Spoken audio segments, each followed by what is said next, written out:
The prohibition and Ayaria's arrival. The decree echoed through the marble halls of the Galactic Academy like a sacred warning chiseled into time itself. Interspecies intimacy, especially involving species with incompatible reproductive cycles, is strictly forbidden. Violators will be expelled and returned to their home planets for formal reprimand. It was a message broadcast in every known language, embedded into every student's orientation chip, and reinforced with alarming clarity by the disciplinary drones that hovered silently over the campus corridors. And yet, even with those iron laws etched into her mind, Aria of Azua felt an unfamiliar flutter beneath her skin as she stepped into the great lecture amphitheater for the first time. She stood out even in a room full of creatures from every edge of the known universe. Azure skin shimmered like polished stone under the chandeliers of xenon light, her hair silver with iridescent strands that reflected mood fluctuations cascaded over a tall, graceful frame. The deep violet of her eyes marked her as a direct descendant of the Azua elite, a species famed for logic, restraint, and evolutionary grace. She had come to the Academy with one purpose: scientific excellence. As the youngest researcher selected from Azua's top xenobiological institution, she had been tasked with studying primitive species' reproductive systems, particularly one recent anomaly that had defied expectation: Homo sapiens humans. They had entered the galactic stage mere decades ago after accidentally stumbling across an ancient wormhole system near Jupiter. Crude, volatile, and emotionally chaotic humans had no business existing in a galaxy of methodical civilizations, and yet they thrived. The reason? No one could agree. Some credited their aggression. Others blamed their hormonal imbalances. Aria intended to find the truth. As she navigated through the maze of alien limbs and languages in the lecture hall, her gaze flicked to a group of humans sitting near the front, all male, loud, laughing. One of them slapped another on the back, causing a small mechanical drone to veer off course mid-flight. Their voices were crude, their posture arrogant. She wrinkled her nose with quiet disdain. How had these brutes passed entrance qualifications? Then he turned, tall, broad-shouldered, bronze-skinned. His hair was an undisciplined wave of black, his eyes gleaming with some primal amusement. His gaze locked with hers for a fraction of a second, and her stomach tightened. Not from fear, not from disdain, but something inconvenient. Aria looked away immediately. It meant nothing. She was here for science, not for chaos. Certainly not for him. The biology lecture, and an unsettling reaction. The lights dimmed, and the hum of conversation died as Professor RX slithered onto the dais, his scales shimmering under the ambient lighting. A wizened reptilian scholar from the planet Dranex, he was older than most solar systems. His long forked tongue flicked out as he tasted the air, then rasped through the translator implant. Today, we begin our analysis of mating systems across sentient species. Our first subject, humans. Aria leaned forward instinctively, stylus in hand, ready to record every insight. She wasn't here to indulge curiosity. This was data collection, pure and sterile, but nothing could have prepared her for what came next. With a click of his claw, Professor RX activated the holo projector. A rotating full-scale image of a human male materialized in the center of the hall, shirtless, symmetrical, and anatomically explicit. The room stirred with gasps, clicking mandibles, and flaring antennae. Aria swallowed hard. The musculature was so unlike the slender, graceful males of Azua. These lines were rugged, aggressive biological weapons designed for dominance, not harmony. Unlike most advanced species, the professor continued, humans possess no controlled breeding cycles. Their males are fertile year-round, always biologically prepared to mate. This constant readiness is linked to a hormone called testosterone, which fuels aggression, risk-taking, and high sexual drive. A wave of murmurs rippled through the chamber. Arya's stylus hovered in place, always fertile, always seeking. That couldn't be efficient. It was primitive, chaotic. Yet her body reacted with a strange warmth blooming beneath her skin. She adjusted her collar, ignoring the flicker of silver now pulsing at her temples, an Aswa telltale sign of internal disruption. A tentacled student raised an appendage. Wouldn't such constant arousal hinder their productivity? Professor RX hissed in amusement. On the contrary, humans have leveraged that drive into unprecedented advancement. Their hormonal restlessness compels exploration, invention, and conflict. It is arguably the secret to their rapid rise. Arya felt as though the walls were closing in. Around her, students whispered, intrigued, amused. But inside her, something twisted. She found herself glancing back at the row of human males. There he was, that one, the bronze-skinned male. Clark, someone had called him. He leaned back casually, arms folded, smirk dancing on his lips, as if he knew exactly what was being said about his kind and approved of it. She looked away again. Her heart was beating faster than it should. This was ridiculous. She was a scientist. She was in control. But somewhere deep in her body, biology had begun writing its own script. First contact, first spark. The lecture adjourned in a flurry of rustling data pads and shifting limbs. Students filed out into the corridor, still buzzing with reactions to the revelations about human biology. Arya moved with practiced grace, her posture rigid, her gaze forward. She needed air or perhaps distance from the unsettling thoughts stirring inside her. But fate, as it often does, had other plans. The corridor outside was crowded, alive with dozens of species moving in fluid streams. And then, like a gravitational anomaly, the crowd parted just enough for him to appear. Clark.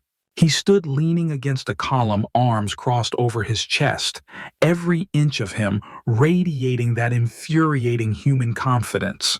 The same smirk from earlier curved his lips. "Well, hey there, Blue," he drawled, voice deep, smooth, and reckless. "Couldn't help but notice you were staring during the lecture, curious about humans. Or just me." Arya stiffened, violet eyes narrowing into slits. "I was observing for academic purposes." "Don't flatter yourself." Clark's grin widened. "Academic, huh? That's a new one. Usually when someone stares that hard, I charge for it." She opened her mouth, a sharp retort forming, but her brain short-circuited. The scent of him, something spicy, wild, and undeniably male, cut through the sterilized air of the academy. Her pupils dilated involuntarily. "Stay away from me," she snapped, flustered, turning to move past him. He stepped in, not blocking her path, but close, too close. "Come on, Blue. You heard the professor. We're fascinating. Testosterone, risk-taking, always ready." He said, his voice a low murmur meant only for her. "You don't want to study that. Up close." Her cheeks flushed indigo, her jaw clenching. She refused to give him the satisfaction of a flustered retreat. "I study biology, not base instincts." Clark leaned in, his breath warm against her ear. "Sometimes the difference isn't as big as you think." She shoved past him with more force than necessary, her heartbeat a riot in her chest. As she stormed down the corridor, her mind spun not just with fury, but with something far more dangerous, intrigue. He was arrogant, unrefined, reeking of testosterone-fueled bravado. And yet, her palms were still warm where he'd stood near. her breath still shallow, her control fraying. She reached the dormitory, sealed the door behind her, and stared at her reflection in the mirror. Her temples glowed silver blue, the Azua sign of emotional compromise. She cursed under her breath. This wasn't good. Not good at all. Dreams, hormones, and cracks in the wall. That night, Arya couldn't sleep. She had activated every calming protocol encoded into her neural cortex. Meditation lights pulsed on the walls. A scented mist of Zuriel lily extract, known for its tranquilizing effects on xenobiology, filled the room, and yet nothing worked. Her mind kept circling back to him. Clark, his grin, his voice, the way he'd leaned in, daring her to unravel. It wasn't supposed to be like this. She was trained for detachment, for rational observation. Azua scientists didn't fantasize about their subjects. They dissected them metaphorically and sometimes literally. But this was something else entirely. When she finally drifted into restless sleep, her dreams betrayed her. She stood beneath a starlit dome, the observatory ceiling glittering above her. Clark approached from the shadows, eyes smoldering. He didn't speak. He didn't need to. His presence wrapped around her like a solar flare, hot, dangerous, blinding. She reached for him, no lunged for him, and their bodies collided. Skin against skin, heat against heat. Logic drowned in a tide of pure instinct. Her hands tangled in his hair. His teeth grazed her throat. The silver in her temples pulsed like lightning. When she woke, gasping, her sheets were tangled, her skin flushed, and her heart was hammering in her chest. This is getting out of control. She paced the floor, whispering Azua mantras under her breath, trying to restore equilibrium. But her body betrayed her at every turn. Her biosensors reported elevated core temperature, erratic heart rhythm, and increased hormonal activity in the secondary gland, symptoms typically associated with premating resonance. It didn't make sense. Clark was human. There should be no biological compatibility. And yet, something deep within her had latched on. The next day in the laboratory wing, she tried to distract herself by running a protein sequence from a mollusk-based species on Titan 12. But as the molecular strands danced across the holo display, her eyes unfocused and her thoughts returned unbidden to the curvature of Clark's shoulders, the rough texture of his voice, and the heat of his proximity. She cursed under her breath again, this time louder. A nearby droid chirped in alarm. She couldn't keep pretending this was academic. She needed answers. And unfortunately, there was only one source for those answers. She had to talk to him. Alone. She dreaded the idea, but not nearly as much as she feared what would happen if she didn't. Scientific curiosity and the forbidden kiss. She found him in the quad the following afternoon, stretched out beneath a sun-dome, legs crossed at the ankle, head tilted back against a patch of artificial grass. He looked completely at ease, as if he owned the quadrant, the academy, the entire star system. Arya approached with measured steps, her datapad held close like a shield. "Clark," she said, her voice sharper than she intended. He opened one eye and smiled lazily. "Well, well, if it isn't Blue. Missed me already?" "I have questions," she snapped, sitting down beside him, too quickly, too close. Clark turned to her, propping himself up on one elbow. "Questions? Huh, I'm flattered. What are we discussing today? Quantum entanglement or my abs?" She exhaled sharply. "Human biology. Your mating cycle, or rather your lack of one. You're always fertile according to the lecture. That's biologically inefficient." He chuckled, teeth flashing. "Inefficient maybe, but fun." She ignored the quip, forcing her voice to remain steady. "How is it even possible? Doesn't it exhaust you? Doesn't your body need a refractory period to reset?" Clark raised a brow, amusement flickering behind his eyes. Refractory period. You've been doing your homework. He leaned in slightly, the air between them thinning. Not long at all. And some of us recover faster than others. The heat rising up her neck betrayed her. She tried to look away, but he reached out casually, brushing a strand of shimmering hair from her face. I could show you, he murmured, voice dipping into a husky tone that curled down her spine, strictly in the name of interspecies education. She should have stopped it. She meant to. But her body moved before thought could catch up. 1 second they were staring at each other too close, breathing the same space, and the next her lips were on his. The kiss wasn't gentle. It was fire raw, fierce, and utterly without protocol. His hand slid to the back of her neck. Her fingers gripped his shirt like a lifeline. The world around them evaporated. Her mind screamed in alarm, but her body refused to obey. Heat roared in her blood. Every nerve ignited.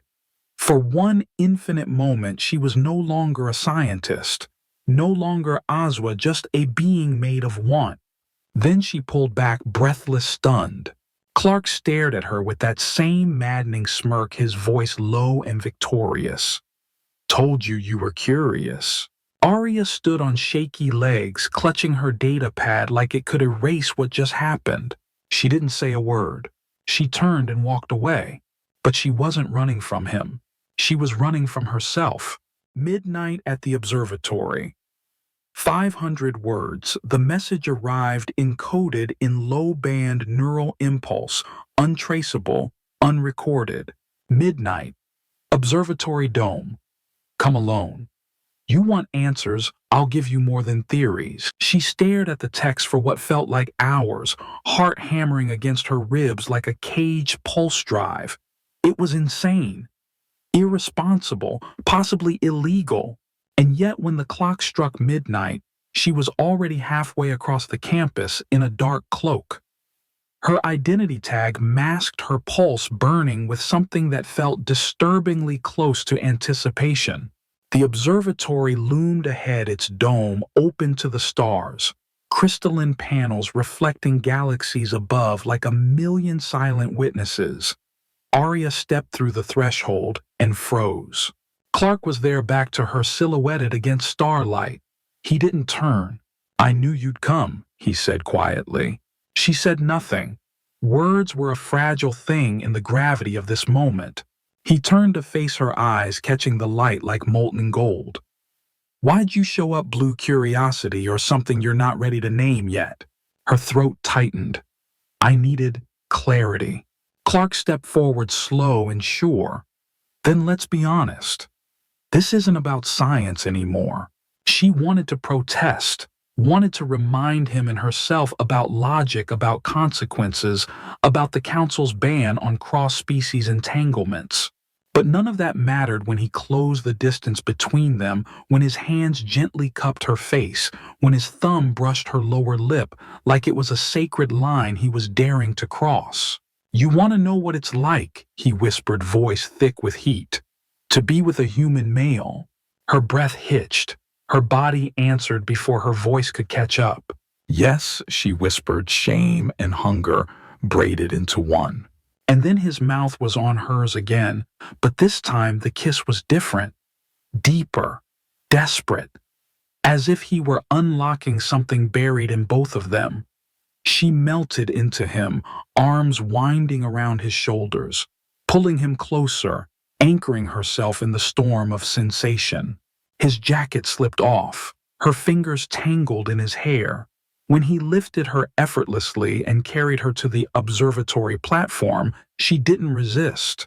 The stars bore witness as their bodies came together, a fusion of instinct, defiance, and need. Every touch was discovery, every gasp a confession.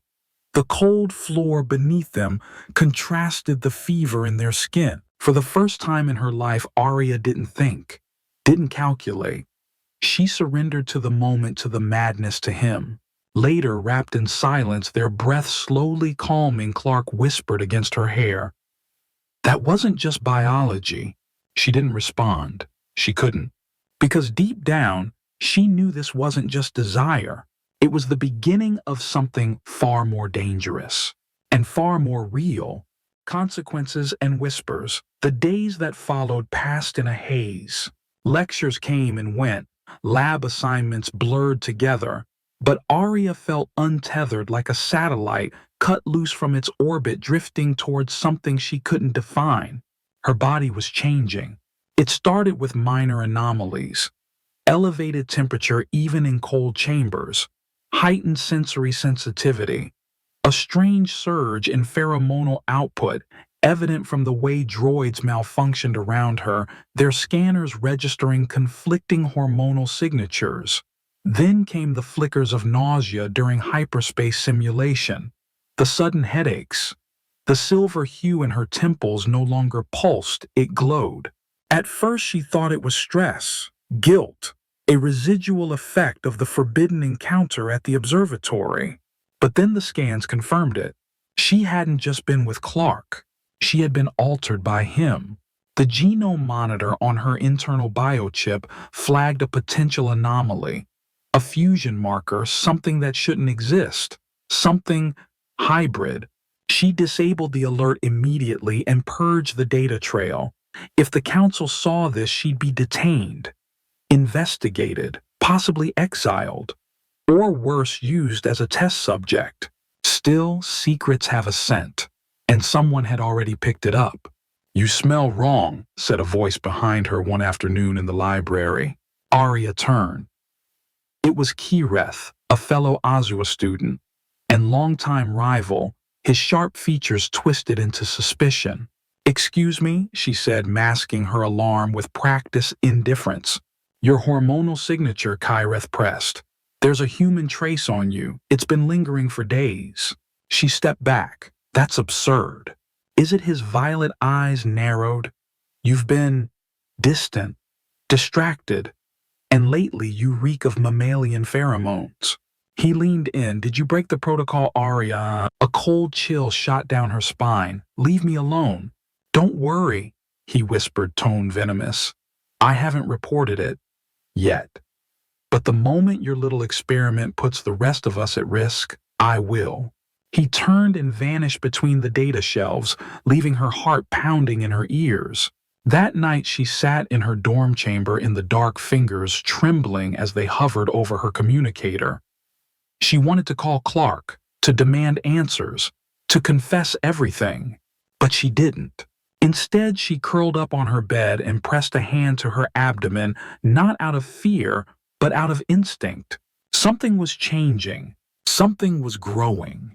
And if anyone found out, the fallout wouldn't just destroy her. It might tear the entire academy and everything it stood for apart. Confrontation and confession. She found him at sunset, leaning against a metallic railing overlooking the academy's orbital ring. Below them, the curve of the planet shimmered with green oceans and red deserts. It should have been beautiful. But all Arya saw was danger. "Clark," she said, her voice cold and precise. He turned, smile flickering into something softer. "Hey, Blue, you've been off the grid." She stepped forward, arms crossed tightly. "We need to talk." He studied her face and the smirk faded completely. "Something's wrong." She didn't answer immediately.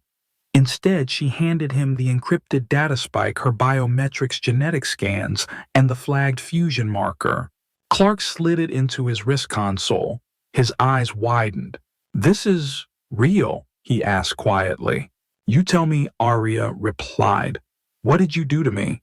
He looked away, jaw tightening. "I didn't mean for this to happen." Her voice rose. "But you knew it could. You knew human DNA was volatile, adaptive, and you never told me." Clark exhaled. "Because I wasn't allowed to." That stopped her cold. "What do you mean?" He hesitated. "I'm not just a student, Arya. I was sent here by the Terran Genetic Alliance. They wanted to study the compatibility of human physiology with other advanced species.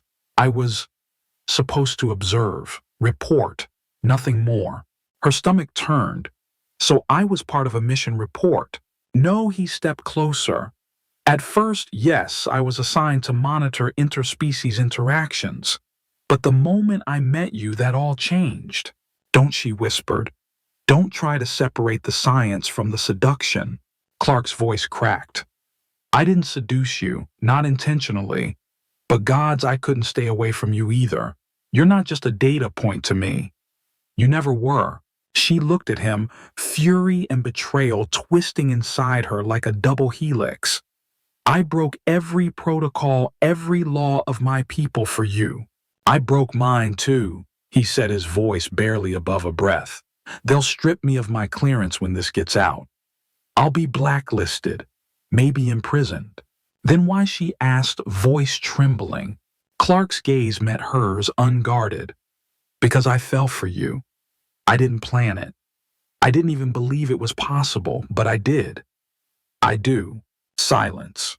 Then softly, almost without breath, I think I feel the same. Arya turned away, eyes glistening, a war waging behind her violet stare. They had stepped over a line neither of them could erase. And now the universe would demand a price. Judgment Day. They didn't have to wait long. Within 48 hours, both Arya and Clark were summoned to the High Ethics Tribunal, a circular sterile chamber floating above the central axis of the Academy. The walls shimmered with pulsing light, calibrated to respond to emotional shifts. Today, the whole room throbbed red. The charges were formal violation of cross-species intimacy protocols, potential contamination of stable genomes, risk of socio-cultural destabilization, and worst of all, concealment of an unregistered hybrid anomaly. Arya stood flanked by two Azua envoys, her wrists encased in neurocuffs that stilled hormonal surges. Clark had no cuffs, just four stern-eyed Terran officials behind him, each watching like hawks. Ms. Arya of Azua intoned, the central arbiter, a crystalline entity from Larathi Prime. Do you admit to engaging in unauthorized intimacy with a human male? She lifted her chin. Yes. A hush fell over the tribunal. Even the lighting dimmed. And do you acknowledge the potential genetic consequences of such a union? Her voice cracked, but she didn't falter. Yes. The arbiter's facets turned toward Clark. And you, Terran male, were you aware of the implications of this pairing? Clark spoke clearly. I was. Murmurs erupted behind him. One Terran official turned away in disgust. The Azua envoys whispered rapidly in their native tongue. We are faced, the arbiter said gravely, with a violation that challenges not only our legal structure, but the biological boundaries of our species. Kareth, smug and polished in the gallery above, leaned forward. This is an infection of discipline. She betrayed our genetic integrity for the lust of a primitive. Arya snapped. I made a choice. Not because I was manipulated, not because I was weak, but because I found something no data can explain. She turned to the room, voice rising. You speak of contamination, but what if it's evolution? What if love, genuine connection, is the next step in xenobiological harmony? Gasps. The tribunal fell silent. Clark stepped beside her, taking her hand not as a lover, but as a partner in defiance. We are not an accident, he said. We are a possibility. Arya looked up at him, tears at the edges of her eyes, but fire in her voice. You want to sentence us, fine, but know this. We've already changed something. You can't put it back. The tribunal recessed in stunned silence. Outside, reporters from every quadrant were already gathering. Inside, two students, two rebels, held hands as the galaxy blinked in disbelief. Exile and Genesis. They were given a choice. Return to their home worlds in disgrace, submit to genetic purging, deny the bond, or leave. Together, unclaimed, unrecognized, unprotected, they chose exile. On the outer rim of the Delta Thorn system, aboard a small decommissioned research cruiser, gifted under diplomatic silence, Arya and Clark drifted into the uncharted void, no longer students, but fugitives of science and heart. The stars stretched endlessly before them, and behind them, only fire. It had been 7 cycles since the tribunal. The Academy never issued a public verdict, but whispers of the scandal spread like solar winds. Some called it treason, others called it prophecy. Arya stared at her reflection in the ship's viewport.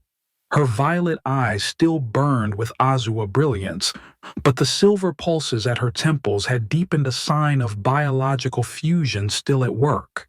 Inside her something stirred, not just possibility, life. Clark entered the chamber shirtless, grease smudged across his chest from rerouting the plasma coils. He looked at her like always, not like an alien, not like a scandal, but like a miracle. Navigation stabilized, he said softly. We can reach the habitable moon in 3 days. She nodded, hand instinctively resting over her abdomen. It's getting stronger. He stepped closer, brushing a kiss against her brow. So are we. She leaned into him. Do you think the galaxy will ever accept it? He paused, then smiled. They won't have a choice. Not when they see what we've made. Outside, the ship passed through a veil of stardust, illuminating their hull in gold and blue. They watched together as a distant nebula bloomed like a flower in cosmic time. Do you regret it? Arya asked. Only that we didn't start sooner, he replied. She laughed softly, a sound that hadn't escaped her lips since the tribunal. A sound of defiance and freedom, and something dangerously close to peace. Somewhere beyond their sensors, the Academy watched. The Council monitored. Genetics labs whispered of containment protocols, but none could undo what had already begun. Because the moment Arya chose Clark and Clark chose her, the universe changed. And now inside her womb, a hybrid heartbeat tapped out a rhythm never heard before in all the galaxy. Not Azua, not human, new. They had been branded as outlaws, but in the quiet of exile they were something more profound. They were Genesis, and as long as they had stars to guide them and fire to hold between them, they would write a future no law could forbid. Together.